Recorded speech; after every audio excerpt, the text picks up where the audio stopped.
The last place you'd probably ever suspect you'd find a biblical scholar is at a UFO conference. I've been to a bunch of them. I've spoken at a few. The reason I'm there is because that subject matter is hugely popular. Just think of something like Ancient Aliens, millions and millions and millions of viewers. This is a big deal. And it's a big deal for me as a biblical scholar because when you get into this subject matter, it's inherently about questions like, what really is humanity? Who put us here? What about God? Is there a God? Maybe the God we think of is actually an alien superior being. Now for me, this takes us right into the unseen world, the realm of angels and demons and gods and God himself, biblical stuff.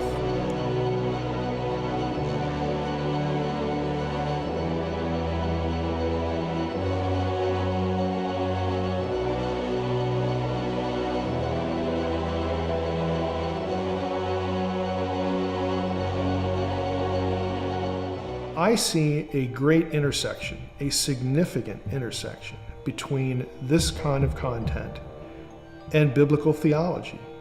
People want to know what the truth is. They want to know how to think about who they are, why they're here, and does this book we call the Bible have any validity at all? I'm often asked, well, are there UFOs?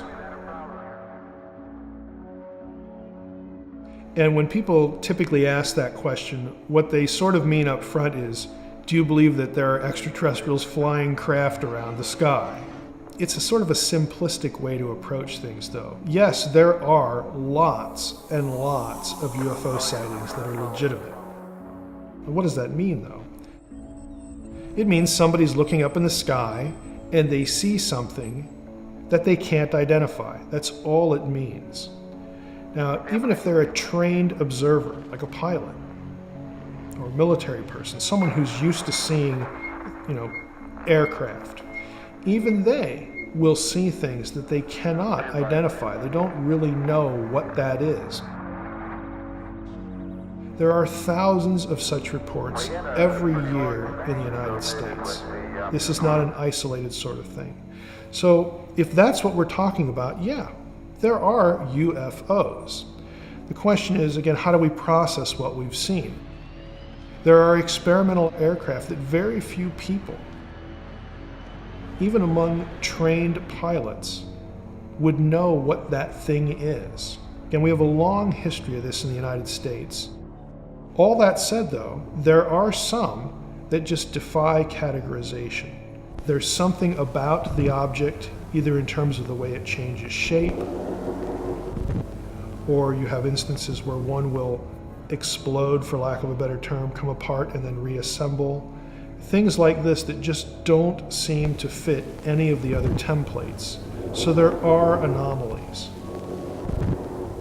When you start talking in those terms about something you visually see, you are inherently sort of drawn into the spiritual world. And that's at the point where a lot of people, again, are really especially interested in the topic, because when they start treading into that turf, it gets them into religion, it gets them into theology, it gets them into the Bible and other sacred books as well. A lot of biblical scholars have hobbies. Some tinker on cars, some are into cooking. What I do is UFO stuff.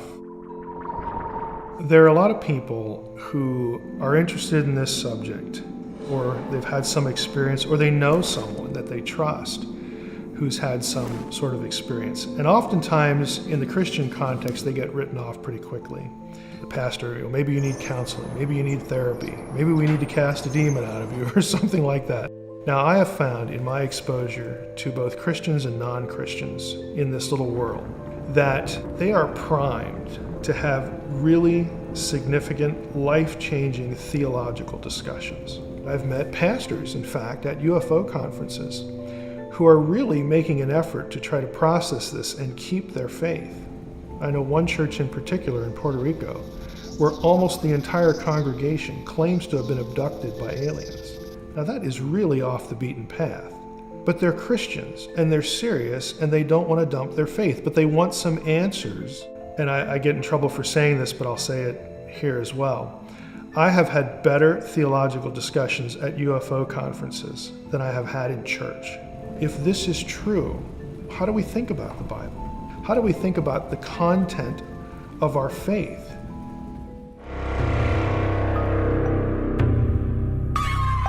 I've never had an unusual experience on my own, but for me it was the 1997 Roswell Conference, obviously in Roswell, New Mexico, the very famous UFO case, and I had done a good bit of reading about that, and one day I was listening to the CNN broadcast of an Air Force debriefing, and there was a reporter at the conference who had apparently read a good bit of information about the event.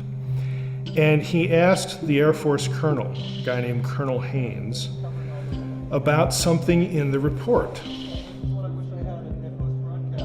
And the question was, well, Colonel Haynes, in the report, you and the Air Force say that the bodies that witnesses claim to have seen in this crashed UFO at Roswell in 1947 were actually crash dummies that the Air Force used. And of course the colonel acknowledged that. And then the reporter said, well, the report itself says that the Air Force only began using these dummies in the early 1950s. So how do we get this disconnect? Because it's several years. What he said was, yes, that is correct. And the reporter said, how does that work?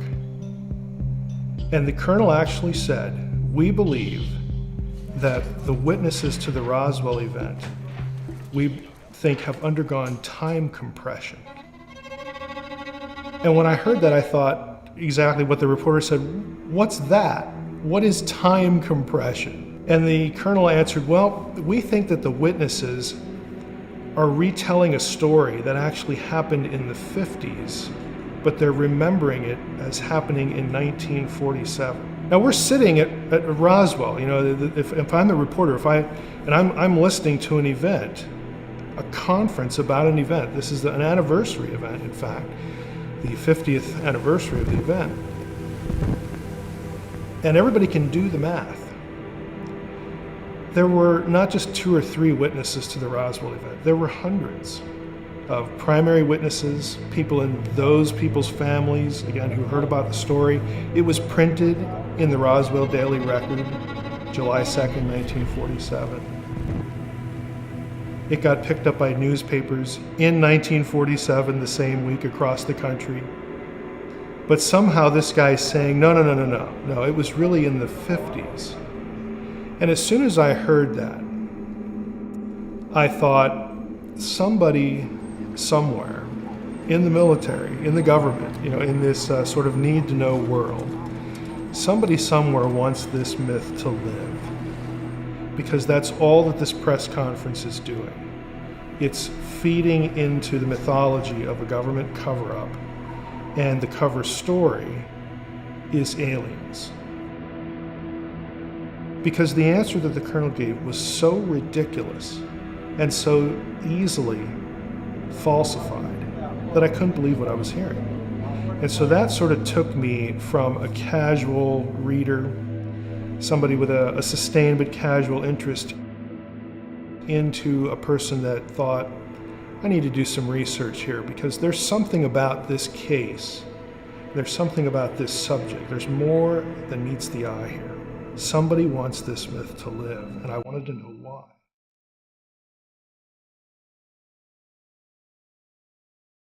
So when it comes to Roswell, you have some genuine documents that reference the event and the thing that was found.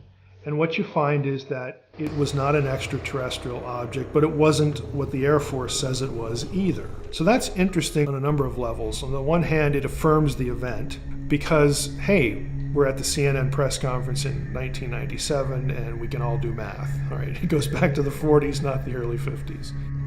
You also have documents that most everyone within the UFO community think are fraudulent. or are partly fraudulent.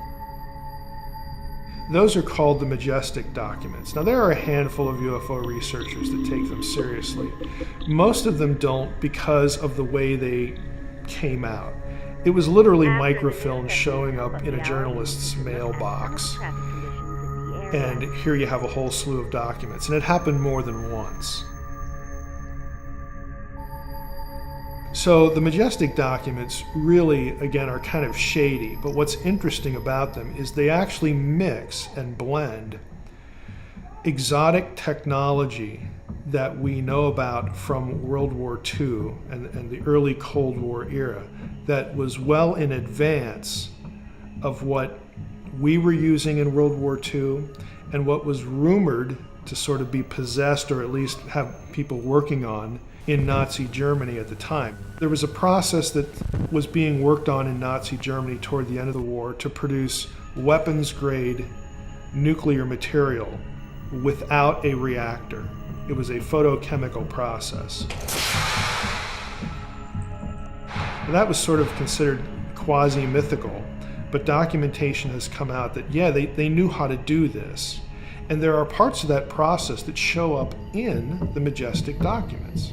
Now, I look at that and say, well, that's not a coincidence. They probably found some craft, some experimental thing that was using nuclear power or that was part of this process. And that's what crashed, and they didn't want anybody to know about it. So the convenient cover story is flying saucers, because we've had, in the early 40s leading up to 1947, you had reports of flying saucers and flying craft, and it became sort of a good misdirection. You could say, well, we don't know what it is, or it's just a weather balloon. And you could think, well, I wonder if the Russians, figured this out, or if there's somebody working for us that figured it out. We don't even know among ourselves what's going on here. But eventually, the people in the know find it useful to create the confusion and to sort of have the myth live. And the alien story becomes a very convenient misdirection.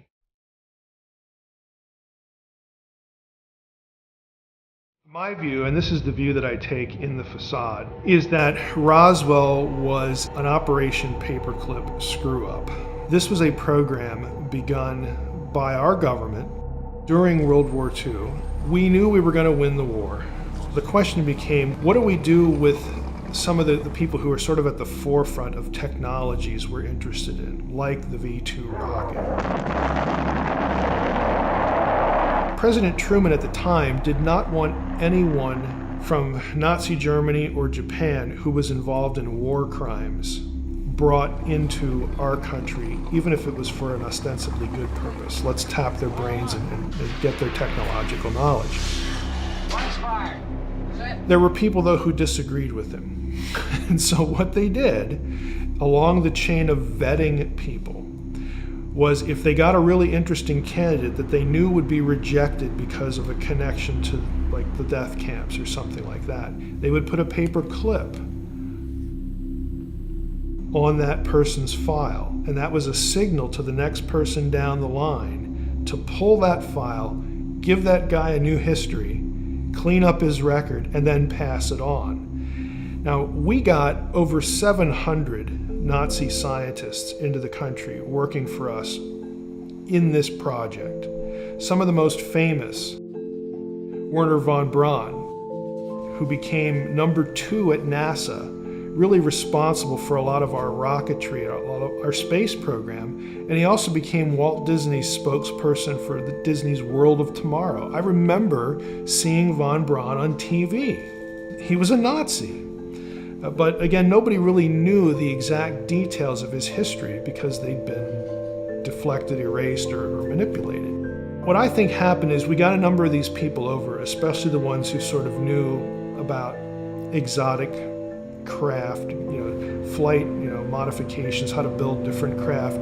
We know the Nazis were working on wingless aircraft, delta shapes, which, if you go back to the early reports of quote-unquote flying saucers, the reports don't actually say that the craft looked like saucers. It says they were triangular delta craft that moved like saucers skipping across, water, that like a stone or a saucer. The flying saucer term actually comes from a case in the Northwest, where I'm at right now. Kenneth Arnold is the big case. He was flying a small plane, and while he was in the air, he saw a number of craft flying in formation. And he said that they moved like plates skipping across a flat surface or water. And he used the term saucer to describe, again, this sort of skipping motion. And out of that came the whole term flying saucer. But when he was asked to draw what he saw, he drew delta wing craft. He didn't draw a perfect circle like we typically think of with flying saucers. Now we can look in hindsight, and we know, again, some of the things that they were working on. We know the processes that they were using to do this. And these things show up in the Majestic documents. And some also very human technologies. The craft at Roswell, for instance. You'll read about, again, exotic things. Oh, we don't know how this works or what it is. And then they'll have things like gears. Okay? Why would you need a gear in a craft, of this nature, if it was truly something that could travel through space? There are incongruities there. You have Roswell. This is the place where we stored our nuclear bombs. This was an important base. What would the public reaction have been in 1947, right after the war, to find out that at this base we had personnel who had been working on things from Nazi Germany? I mean, that would have just caused an uproar. Even if they weren't located specifically there, to learn that we had them in our scientific apparatus, that they had not been prosecuted, that their records had been sanitized, and here they are on our payroll, on the taxpayer payroll, that would have just caused an uproar. It's a very good cover story to take what happened at Roswell and call it extraterrestrial or say it's a mystery, because it helps you cover up and misdirect attention from what you're really doing. Another reason I think that Roswell had to be covered up or attention diverted from what it really was are the bodies that get reported in the Roswell incident. I don't think at all that they were extraterrestrial bodies. What I think they were either young children or perhaps children that had certain diseases like progeria, where they're bald, their heads get big, that sort of thing. There's documentation that these sorts of children, and also young adults who fit a certain height and weight profile, were taken out of prisons. They were death row inmates, and we experimented on them. Now that's shocking, but where it comes from is Operation Paperclip again. The Japanese side of Paperclip, they had two programs that are important to this discussion. One was Operation Fugo, which was high-altitude balloons. And the other one was the work done at Unit 731, which was bioweapons. These two things were going to be married by the Japanese. They tested their high-altitude balloons during the war. They would put an explosive on one of these balloons, launch it, and then the wind currents would take it over to the west coast of the United States. So if they reached and exploded, they would know that it worked. These balloons actually worked. And the plan was to not hook explosives to the thing, but to hook biological weapons, to infect the water supply, spread, diseases that had no cure, just really nasty stuff. I mean, think of like anthrax, that sort of thing. You could deliver that with one of these balloons. Now, in this country, a few of them did reach here. The press was forbidden from talking about any of this by the military. And they actually obeyed. And the logic was, we don't want the Japanese to know that one of them ever got here. What we did was get people from Japan who were part of these programs into this country, and then we started experimenting with high-altitude balloons. What could be done? We used human beings for altitude tests. There's something in this country called Project Sunshine, where we were taking death row inmates and using them to be experimental subjects because we needed to know the effects of this or that on a human body. And so when one of them crashes, there's a screw up. Okay, Operation Paperclip, experiment goes wrong. in the desert there in Roswell. It's a very convenient thing to say, we have no idea what this is. Oh, it's just a balloon. Or, hey, maybe the Russians are doing it. Or maybe it's space aliens. Again, to make the myth sort of real. Real enough so that people talk about it and think that's what we're covering up instead of the thing we're really covering up. Again, it's a very useful thing in that respect.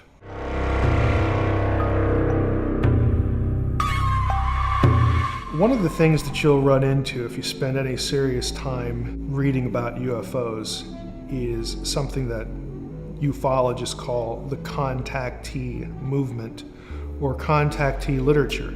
These are people's stories when they claim to have been abducted by aliens or they claim to have met alien beings.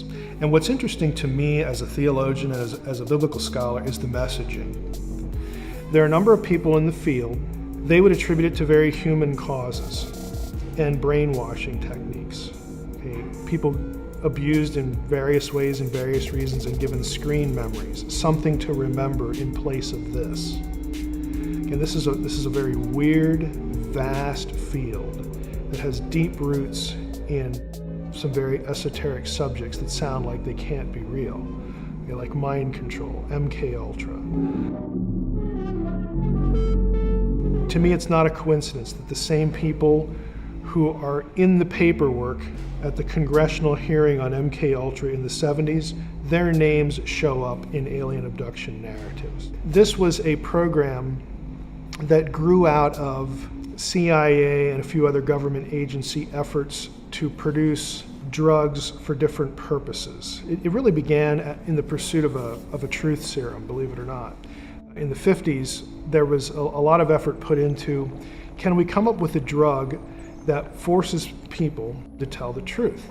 And if we can do that, can we use that and take that drug and experiment on our own people to build up a resistance in case they're ever captured?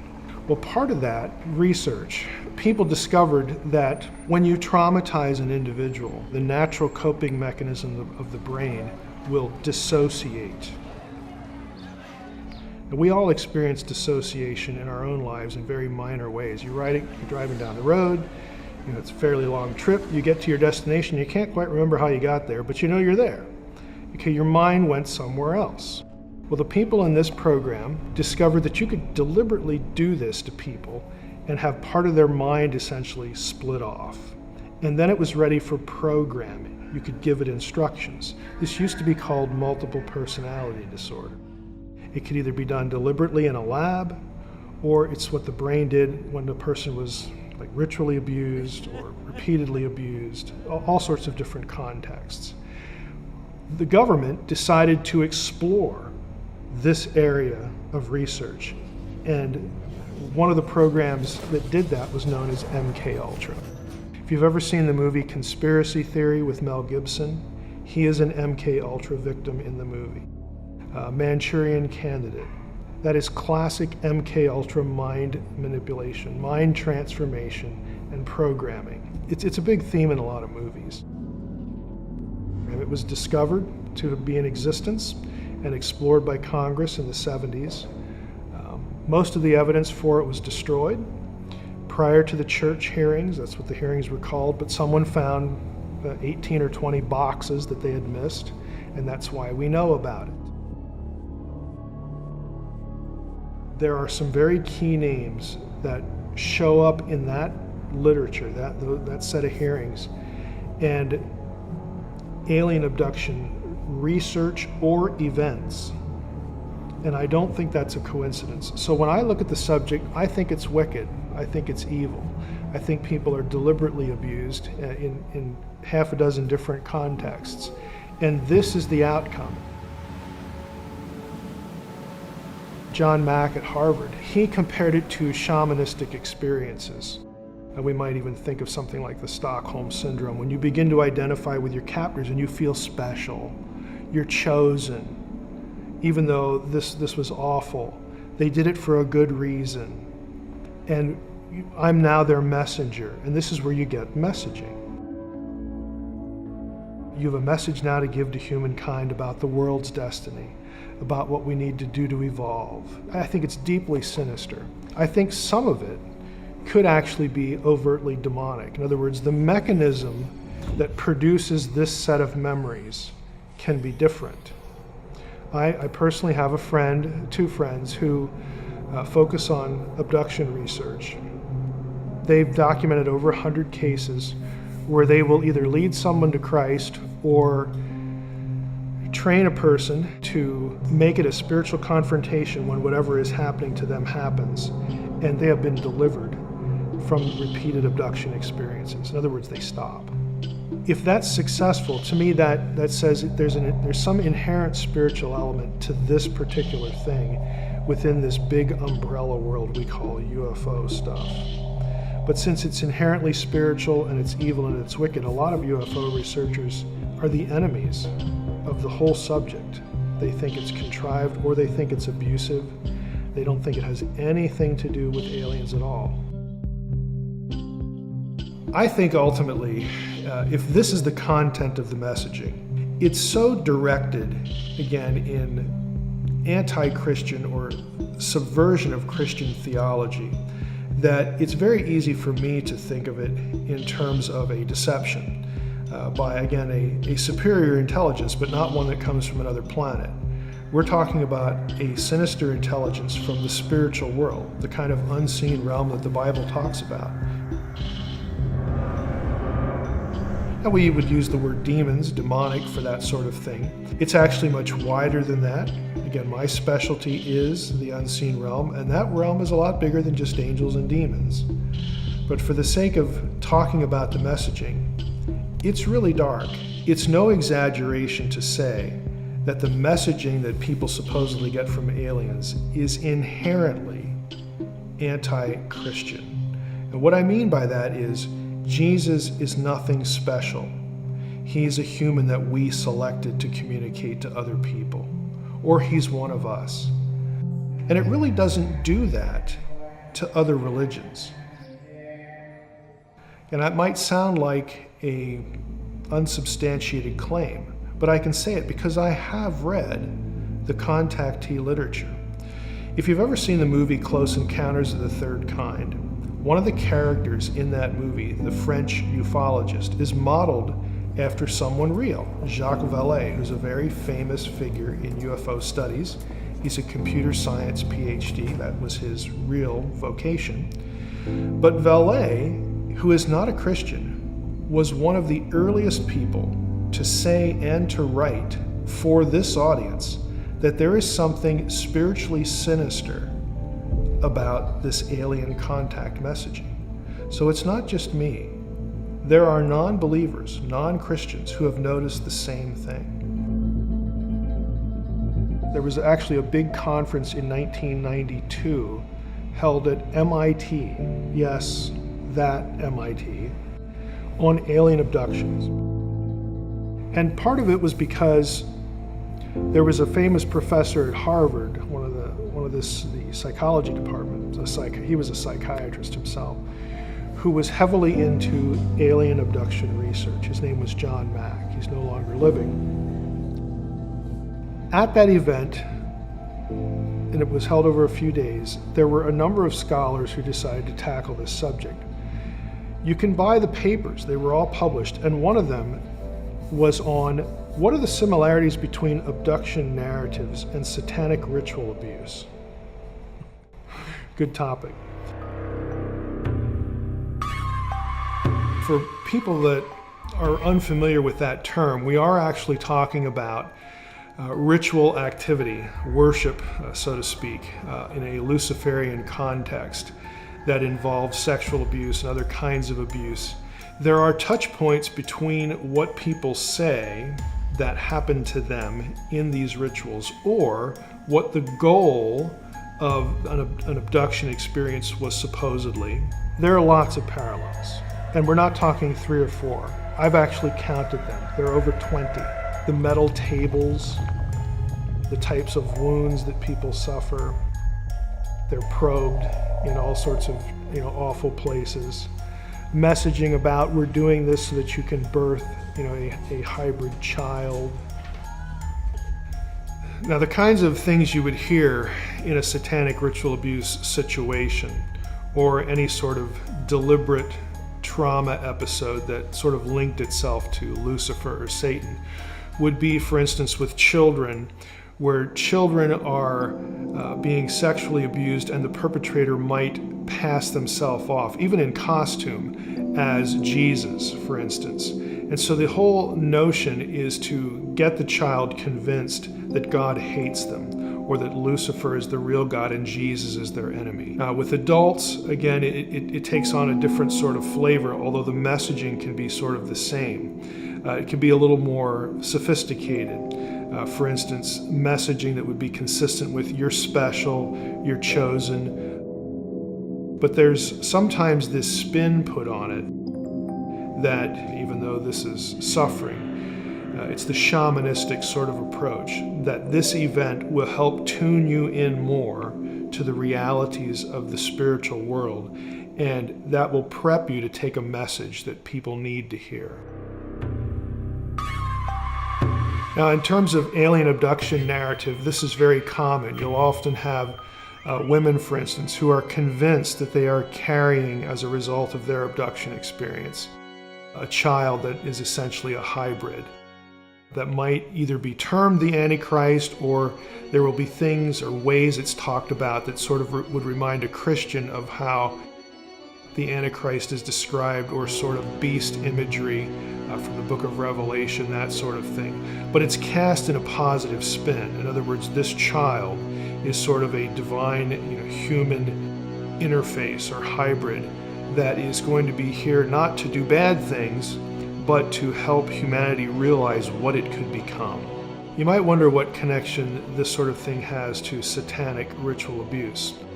Sometimes there is a connection, sometimes there's not. Again, people have these experiences and relate narratives, memories, for different reasons. It really, again, in my view, since I don't think that aliens are behind this at all, but I think most cases, the overwhelming number of cases, humans are behind these things. It just depends on what messaging people are given. Sort of what thing do we want you to remember that you will slide that in as your experience, which will hide and obscure and deny what really happened to you. But when the messaging is so dark, and what's done to people, or what people think was done to them, is so sinister, and that has a very evil feel to it.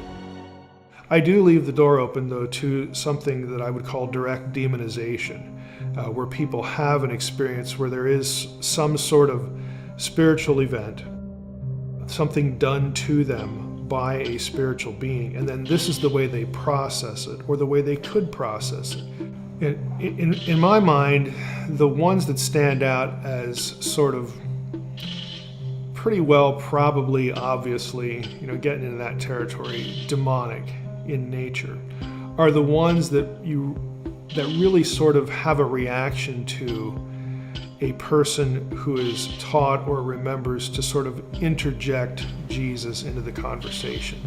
When you have something going on and you invoke the name of Christ, for instance, or you speak to the perpetrator in the name of Christ and demand that they stop, or something like that. And again, there are hundreds of these sorts of cases where a victim does this deliberately, intentionally, and not only does the incident stop, but it never repeats. That tells me that there's a demonic element, a pretty clear demonic element to what's going on. Abductions often run in families, abduction experiences. Again, these what we're calling alien abduction experiences. They either run in families or they repeat with particular people, quite frequently. It comes back again and again and again and again. And again, we're familiar with that too because of media, movies and television shows. So when you have that kind of situation and you address it with sort of a spiritual weapon, and then it's done, to me that suggests pretty strongly that we had a supernatural event going on here.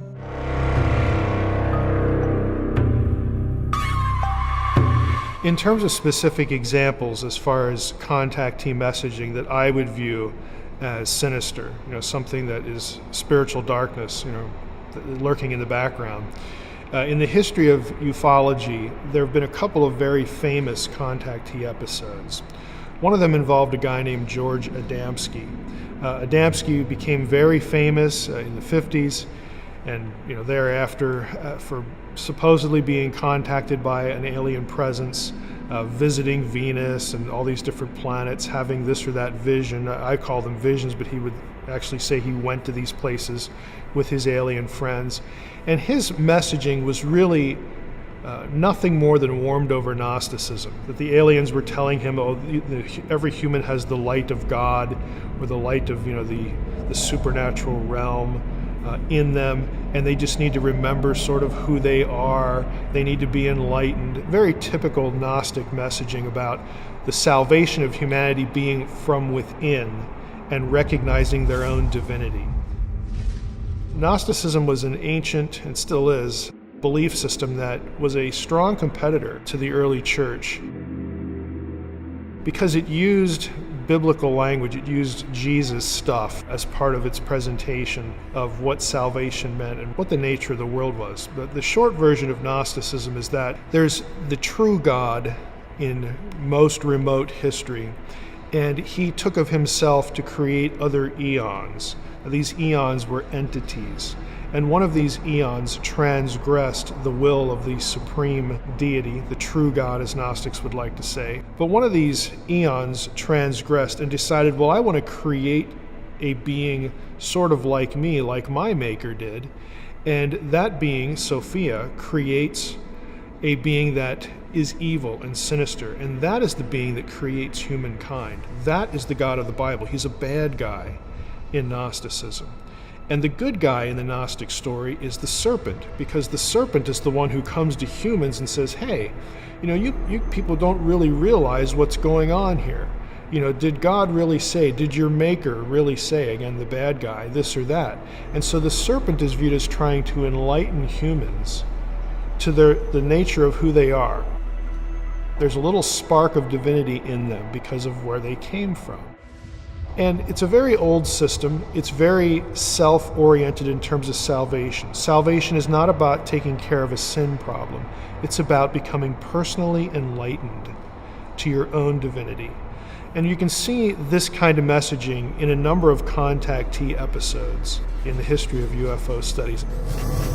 I think the reason why we get a similarity here, or an overlap, between alleged ET messaging and Gnosticism is that there is a good part of the whole alien thing, the alien subject matter, that is inherently spiritual.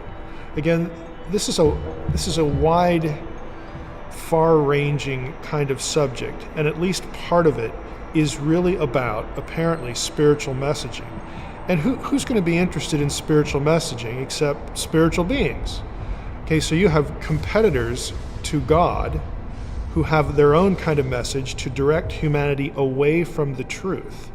And it's very convenient, again, to use a certain set of ideas, but here we are in the 20th century, okay, with these contactee events. And so I view this part of ufology as really nothing more than intelligent, demonic beings using old lies and repackaging them for a 20th and 21st century audience. What to a 20th and 21st century person would be godlike? An extraterrestrial. It's very simple. It's an intelligent being that isn't us. It's not part of the animal kingdom. It's so transcendent when compared to us that it becomes a very convenient vehicle. And if you really think about it, alien messaging, UFO stuff on that level is really sort of like converting heaven to space. You have heaven without the God of the Bible. You have a transcendent destiny for humanity without any accountability at all. The whole question of sin and salvation isn't even on the table, but yet you get to keep all the good parts.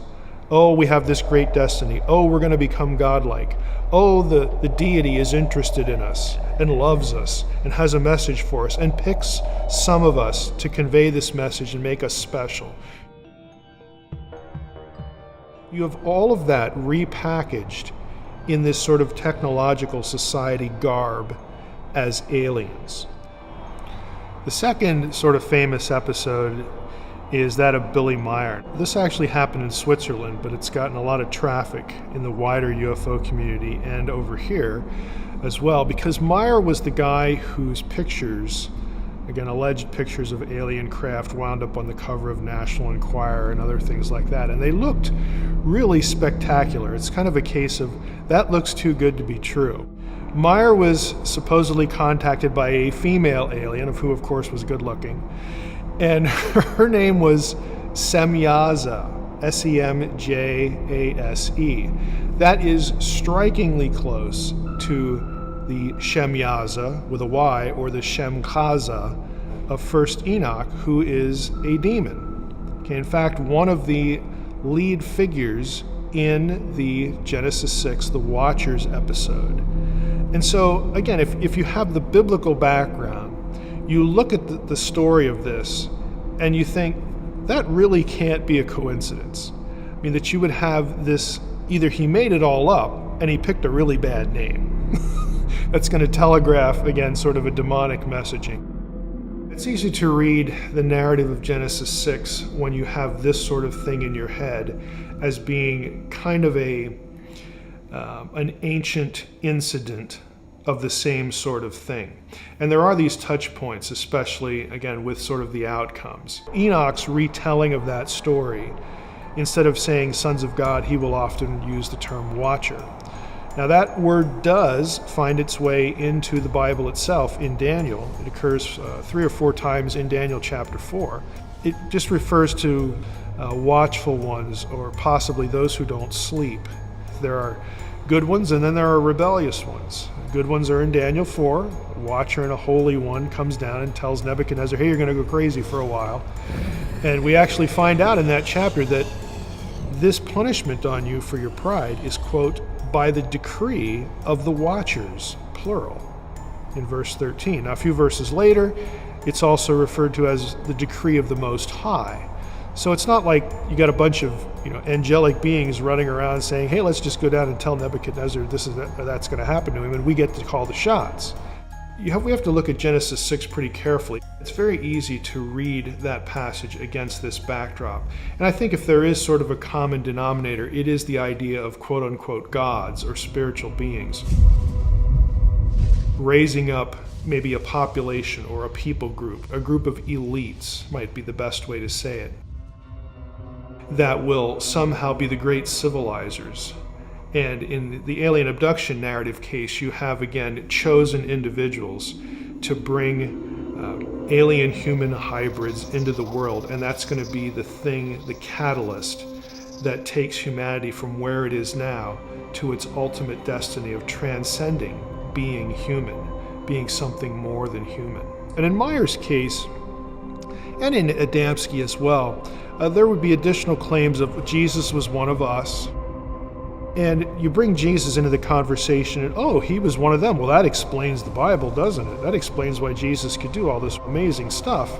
And I don't want to reject them because then I'm rejecting Jesus. Again, throwing him into the conversation that what Jesus was really here to do is to, unfortunately to quote Ben-Hur, okay, to convince us that there is a spark of God in every man. And they are here to help us realize that, to awaken us to our own enlightenment. Again, either Meier made this up and picked a really unfortunate name that, again, people who are familiar with ancient texts are going to sort of pull out, or he was met by an entity who took this name, and again, that's very suggestive of something sinister.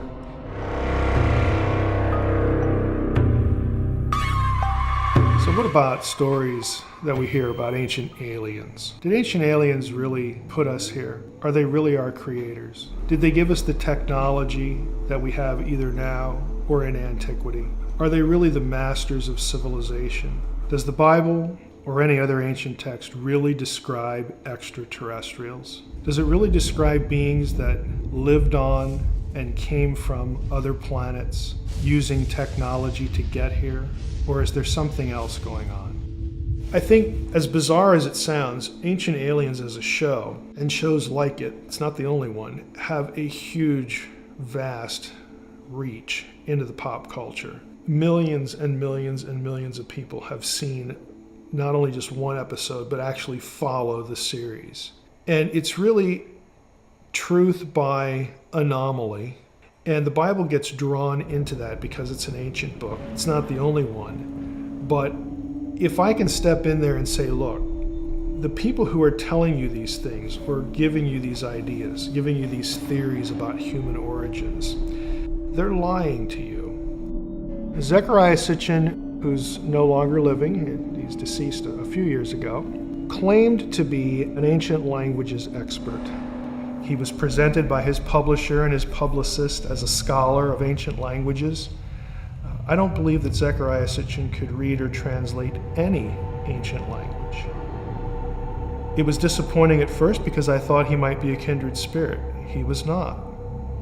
He's basically making up an alien narrative out of ancient Near Eastern texts, like Enuma Elish or the Gilgamesh epic.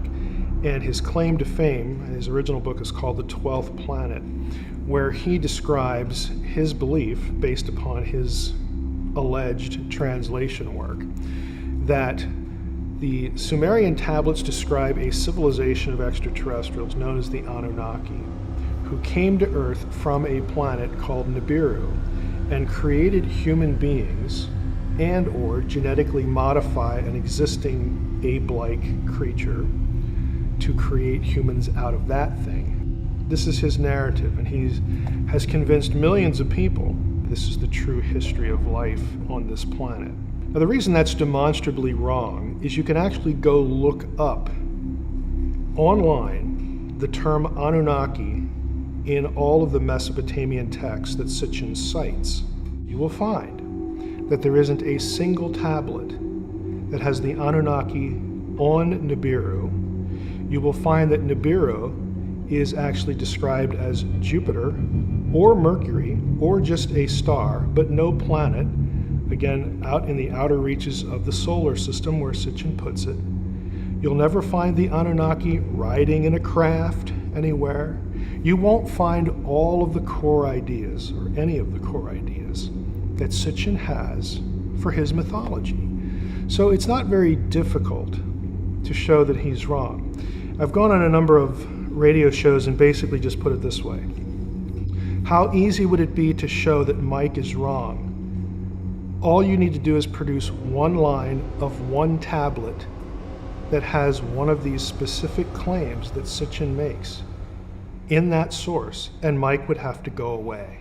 Mike is still here. And I'm very, again, you might say confronted, but I'm serious about it. I don't like when people are lied to. Not just about what's the content of the Bible, but I don't like when they're deceived by the content, some narrative that comes from any other ancient text. Another passage would be Genesis 6, 1 through 4. This is the sons of God, the daughters of men, who produce Nephilim and the giants. Sitchin is quite known for this. He merges together the sons of God with the Nephilim. He treats them as though they're the same character. But Genesis 6 describes spiritual beings assuming flesh. The most traditional reading is cohabiting with human women and producing as offspring Nephilim. I believe, and I'm certainly not the only scholar who would believe this, that the term means giant, because there are other passages that connect to Genesis 6. But the ancient alien theorist loves this passage for some reason because, sons of God sounds like an extraterrestrial to them. And they never ask the question about, are angels in the Bible really kind of described as beings that need to perpetuate their species, that need to eat, need to drink, again, have to expel and, hate their jobs or whatever? I mean, is this the way they're really described as something being normative for them? And the answer, of course, is no. But they never really get to that question. And then once you have aliens in Genesis 6, 1 through 4, it's the aliens who create the Nephilim. And some ancient alien theorists will call them giants. Others will say, no, these are the men of renown, and that phrase is used in Genesis 6, 4, the great civilizers of antiquity, the really smart people that civilized the world, or that are responsible for building massive projects like the pyramids or Baalbek. And so this is why on a show like Ancient Aliens, you get a narrative that says, oh, look at this big object. We couldn't figure out how to build that, therefore it must be aliens. This is where it comes from. It comes from this passage, seizing on an extraterrestrial parentage for certain individuals who are called men of renown. Now, I don't, as a biblical scholar, buy into any of that, but it's a very familiar trajectory for anyone who reads a book by Zecharia Sitchin. They're going to get sort of sucked into this world, and they're going to run across this narrative at some point.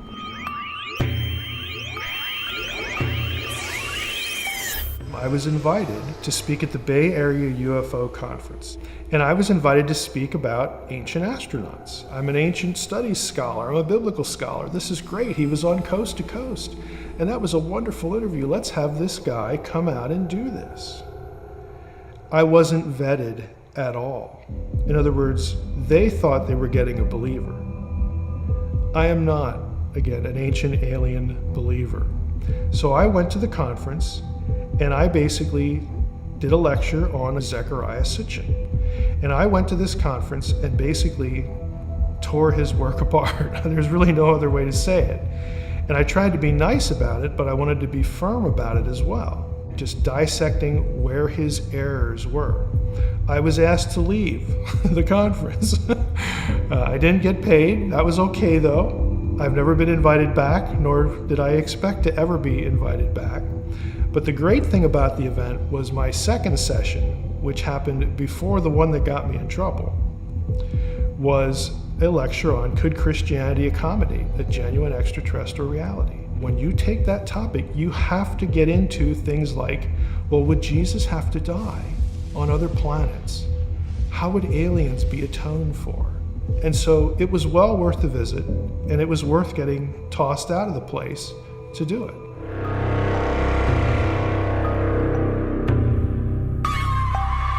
Because of the way most Christians have been taught to think about demons, there's angels, there's demons, and then there's God, and that's pretty much the spiritual world.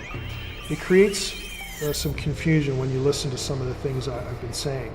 You actually have a number of different groups of rebels. In the beginning, you had intelligent beings that he has created that live in the spiritual world, and then there's human beings, okay? Intelligent beings that live in the terrestrial world. That's fine until, we actually get, some interaction. In Genesis 3, we have an initial rebellion. Okay, so we have the Satan figure. Okay, that's one rebel. Genesis 6, we have another group. That group, again, by all either Mesopotamian or biblical or Jewish tradition, the guilty parties there wind up being sent into the abyss until the time of the end. It's an eschatological judgment.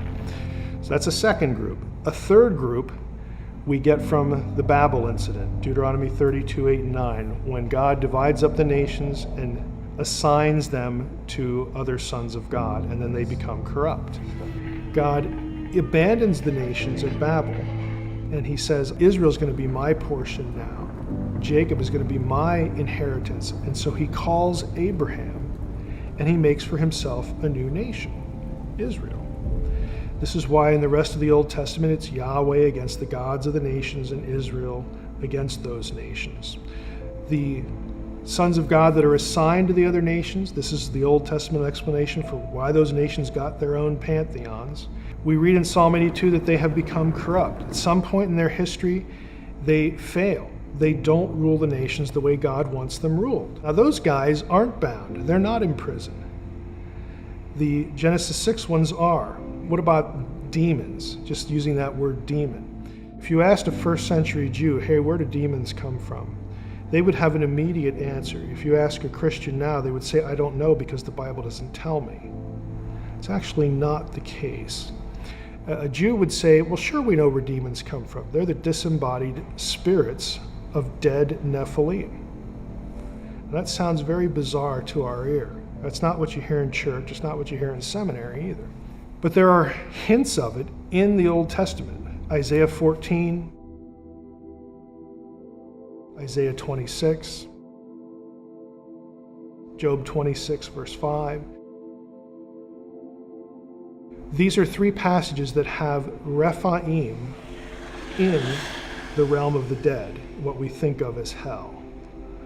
Now, that tells you, again, where a Jew would have gotten this idea.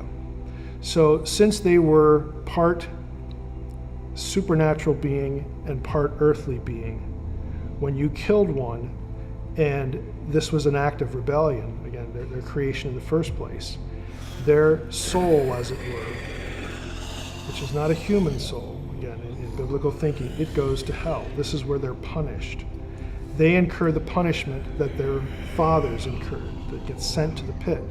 In Peter and Jude, 2 Peter 2 and Jude, it specifically says that the angels that sinned are in chains of gloomy darkness. They're imprisoned in the abyss. There is no other sin in the Old Testament, angels plural, that you can point to answer the question, what are Peter and Jude talking about? There is no other possibility other than Genesis 6. A lot of people think, well, there was this great cataclysmic rebellion before creation, and Satan used to control the earth, and then he rebelled, and then he became bad, and then he went to the Garden of Eden and all.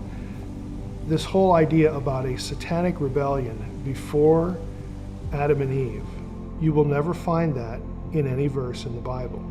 But that's part of Christian tradition that's been passed down. I personally think it comes from Milton's Paradise Lost, a great Puritan book. But you will not find it in a single passage in the Bible. The closest you get is Revelation 12, Michael, a third of the angels, okay? But if you read Revelation 12, that story is in conjunction with the first coming of the Messiah, not the Garden of Eden, not something before Eden. So there's no other thing you can look at in the Bible to explain what Peter and Jude are talking about as far as angels that sin winding up in hell. And this is really part of our fallen angel tradition in Christianity, but it has some of these extraneous elements kind of thrown into it. In hell passages, if you want to use that term, in the Old Testament, Isaiah 14, Isaiah 26, Ezekiel 32, Job 26, you have Rephaim, which is a term used for the giants that descend from the Nephilim in hell. When you killed one, their spirits were then natural inhabitants of hell. But they're never said to be bound. In fact, Jewish texts, and again, you get hints of this in the Bible too, can have them coming out and harassing people, perhaps seeking to possess bodies, demonic possession. I've just described 4 different rebellions or 4 different groups, 4 different bad guys. Satan, the ones in Genesis 6, then the departed spirits of their progeny, okay, who are the demons, and then you've got the principalities and powers. They're actually different guys, okay, different bad guys. But the way we're taught about demonology in church, traditional Christianity, is all those things get mashed into demons. As far as what I think about Genesis 6, 1 through 4, spiritual beings are not beings from other planets. There's nothing in the Bible that orients them to other planets. And here's the surprise, there's nothing in any other ancient text that orients them to other planets. You will never find in an ancient text one of the gods coming from a planet to Earth, which sounds really shocking, especially in light of the success of Ancient Aliens. You'd think some text would say that. They don't. Now, there are lots of texts that have the gods flying around in chariots or some other structural thing, but you never have an instance where they come from another planet, which is exactly what you'd expect. If ancient people who wrote the Bible and who wrote other texts, if this is really what they're thinking, surely one of them would say it, but they don't. One of the things that always comes up in this discussion is Ezekiel 1. People will ask, well, Mike, how can you say this about the Bible? Surely Ezekiel 1, this famous bizarre vision that often gets portrayed in science fiction movies as a spacecraft, surely that must be a spacecraft. Well, I think the simplest thing I could say to this is we actually have the Polaroids of the day for what Ezekiel saw. We don't have to guess. We actually have pictures of what Ezekiel saw. And that sort of takes people back, like, oh, they didn't have cameras back then. No, they didn't, but they did sculpture. Okay? They did things like this, and every element of the description, the wheels within wheels, under a platform, were cherubim, 4 faces facing in different directions. On top of them you have a round, flat throne, dais, with the throne on top for the deity or the king. Every element of that description is found and known from Babylonian iconography or Phoenician iconography, and in some cases Canaanite iconography. Now the Babylonian stuff is important. Why? Because Ezekiel's in Babylon. And what he's actually doing is not describing a spacecraft. He's describing an enthroned deity. But who does he have on the throne? He has the God of Israel on a throne that people both from Israel and Babylonians would understand that it's the Israelites' God that is in control of time and space, the universe, the heavens, the flow of history, all this. And you say, why do you put it in those terms? It's because of the cherubim. It's not an accident that the 4 faces of the cherubim are the 4 iconographic images of the cardinal points of the zodiac in Babylon. What is being described here is who is the deity? The question is asked, who is the deity that controls the flow of time? Who's on the heavenly throne in charge of what is happening? It's not Marduk of Babylon. It's the God of Israel. And so Ezekiel's message to the captives there sitting by the river Kivar is, yeah, you're in a bad place. Yes, Nebuchadnezzar just conquered you. And you might think that Marduk has conquered our God, but he hasn't. God is in charge. The God of Israel is in charge of you here, and he knows and dictates and directs how history is going to run from this point on. Genesis 6:1 through 4 has a Mesopotamian context. It's the story of the Apkallu. And if you want to know what that story is, you can get Unseen Realm and read that. But basically, in a nutshell, here it is. There were gods before the flood who helped humans to produce civilization. And some higher up gods in Mesopotamia didn't like people. They decided to wipe them out with a flood. Well, the ones who liked humans and said, oh, well, we've invested a lot of time helping these people. This is a terrible thing. What do we do? Aha, we've got it. We will mate with a few of them, and then what we know, the children that are produced will be super intelligent like we are, and so our knowledge will survive the flood. We've got to make sure that a few of them survive, and our children, our direct progeny will be part of that, and humanity will be saved. So this is the Mesopotamian story. So the ones who do this are the heroes. They're the good guys. Now the higher up gods look at this and say, that is not what we had planned. And they send the gods who help into the abyss forever, however long that is. Now the biblical story inverts that and says, look, this is a transgression of heaven and earth. This never should have happened. This is not a good thing. This is evil, it's wicked, because humans will use this knowledge to become better sinners, to be more self-destructive. Biblical texts and other texts say this is why humans are so efficient at war. This is why they have a problem with lust. This is where they learn to be astrologers. All sorts of stuff that really turned out to be self-destructive in other biblical stories. The blame goes right here. And so what Genesis 6:1 through 4 is it's a story about both human and divine rebellion against the boundaries that God has established, and the destruction that results from not staying where you belong and trying to become godlike and thinking that you know better than God. So at every point, the biblical version of this kind of inverts the Mesopotamian version of this. So to summarize Genesis 6:1 through 4, the most, if I can call it this, the most traditional supernaturalist reading of the passage is you have divine beings who can presume, create, and take on bodies. Okay? And when they show up in flesh, as they often do in other passages, flesh can do what flesh does. And they deliberately try to raise up their own populations, either thinking that, well, they could do better, because the world is just in a bad place in Genesis 6, verse 5. Whatever their motivations might have been, ancient texts outside the Bible vary on this. But they're the ones who produce the Nephilim, who are these giants. Now, in the biblical story, it's this act, it's this incident that is the explanation for the giant clans that try to wipe out Israel later. In the book of Numbers 13:33, Moses and Joshua run into the Anakim. And it says explicitly in that verse, the Anakim are from the Nephilim. The Anakim were also known as Rephaim and Amim and Zamzum. There's a whole bunch of names for them.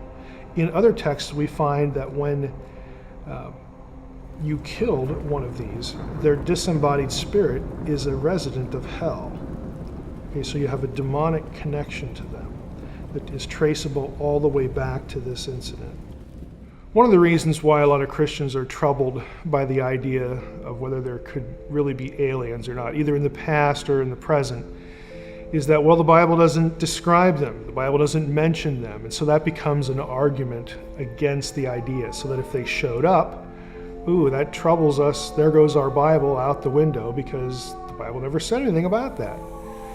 So they'll take a stand that it can't be true because of absence in the Bible. Well, if you really think about it, that's a pretty poor argument, because the Bible doesn't mention a lot of things that we know are real, like cars or microwaves or toilet paper, okay? There are lots of things that aren't in the Bible that we just know are real.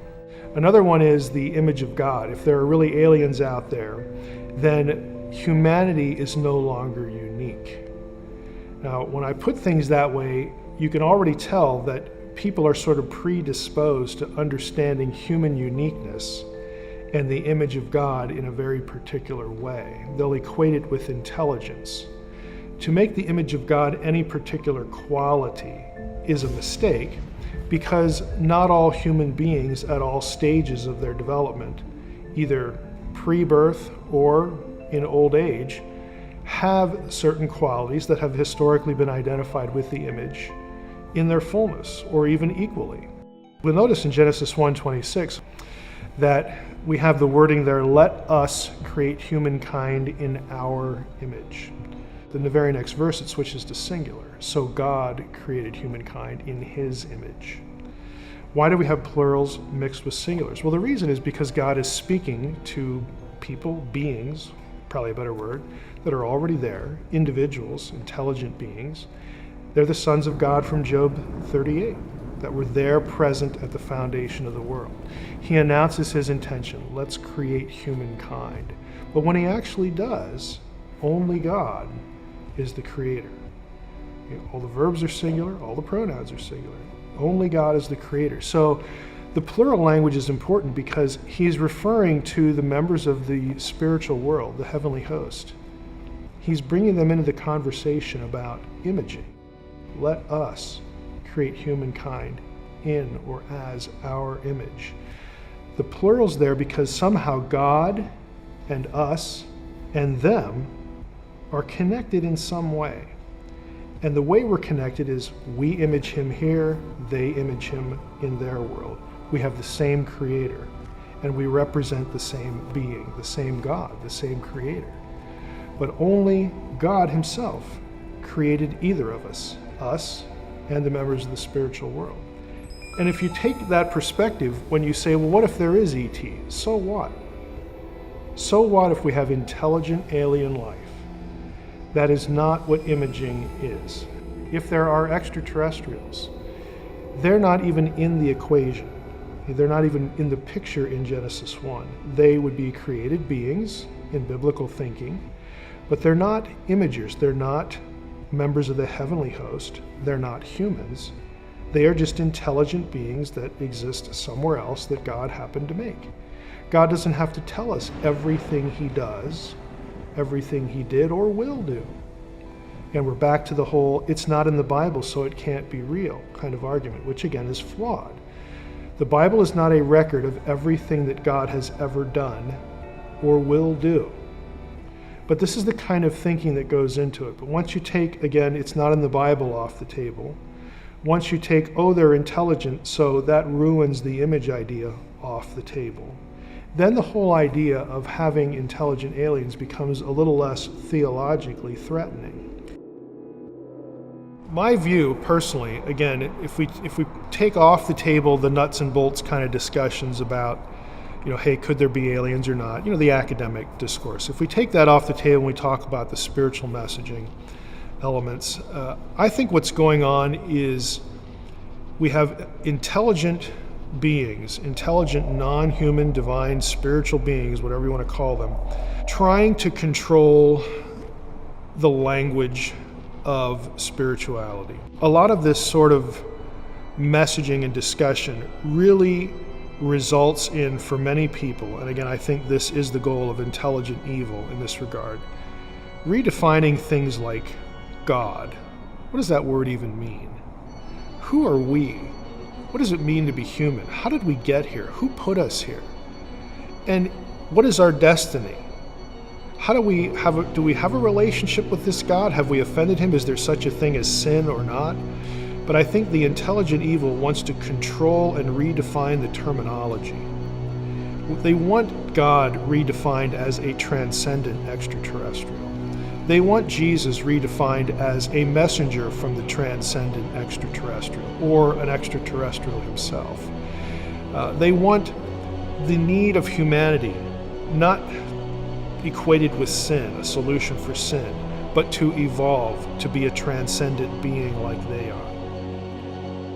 Think about it. If you had the same vocabulary that we use in religious discourse, God, Jesus, salvation, humanity, destiny, transcendence, glorification, heaven, all these things, but they all had different meanings that attached themselves to this whole extraterrestrial question. Well, guess what? You get to keep your Bible. We don't change any of the words. However, what the words mean is something different. This is something akin to, conceptually at least, when the Nachash, the serpent, walks up to Eve and says, hey, did God really say? And then they have a conversation where Eve is misled or misdirected, led to process what God said in a different way. In our theological discussions of today, we almost let science fiction, and the ET thing is part of that, dictate the way we talk theology. Science fiction is like televangelism for the alien worldview. Again, we get to keep God, that inner urge to have something more transcendent than we are, that will give us a destiny that has the solution to our problems. We get to keep all that if what we're talking about are extraterrestrials. Isn't that wonderful? It's all real. It's all true. But in doing so, in keeping it and having the language redefined, having the meaning of these terms altered, even slightly, we are embracing a non-gospel. We are embracing a different Christ. And I think that's actually the goal.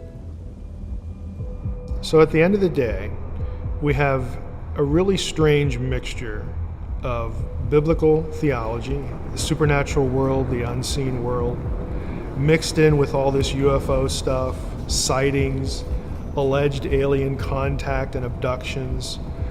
What do we do with all this? How do we process it? I really do think processing is the key. And what I mean by that is we need to be honest. The world is a lot stranger than what we think it is. There are a lot of people who just go through life thinking everything is nailed down. We've been given every answer by science, or we will be given that answer by science. There are no anomalies. There's nothing really strange that transcends the physical world. We know that isn't true. There is a spiritual world. So what we need to do is be honest, The world is a strange place. There's a lot more going on than we might think. We need to just embrace that idea and then try to process what it is that people experience, what they see in an honest way.